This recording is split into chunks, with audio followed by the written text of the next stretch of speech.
16 partis, 39 listes. Liste hommes, liste femmes, liste queer, francophones et francophiles, animaux et nature, créatives et créatifs, avenir, expérience. Avec 9 listes pour un seul parti, les Verts libéraux battent tous les records cette année.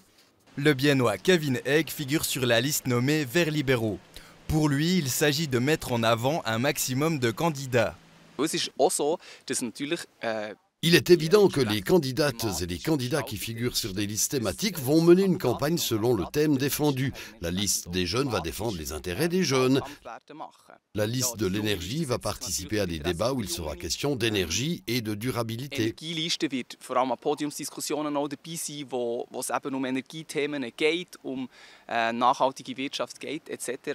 En 2019, les Verts libéraux avaient 3 listes et 72 candidats. Aujourd'hui, ils sont presque 2 fois plus à se présenter.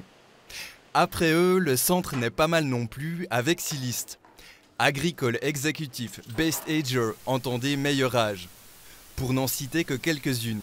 Jan Knegi figure sur la liste principale. D'après lui, multiplier les listes permet d'engranger les voix.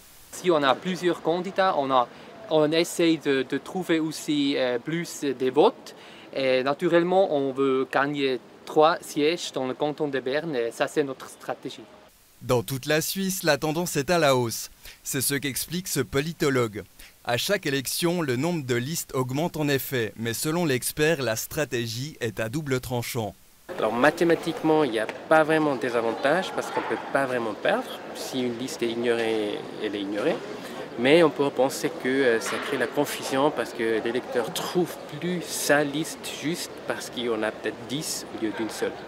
Au niveau fédéral, il n'y a pas de réglementation par rapport au nombre de listes qu'un parti peut avoir lors d'une élection.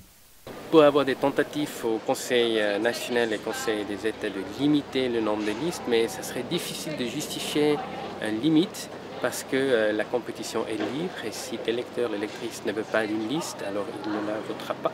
À gauche, le nombre de listes est plus ou moins le même qu'en 2019. Chez les socialistes, par exemple, on retrouve les séparations hommes et femmes. Les jeunes socialistes, partis à part entière mais dont les voix iront au PS en cas d'échec, en ont une.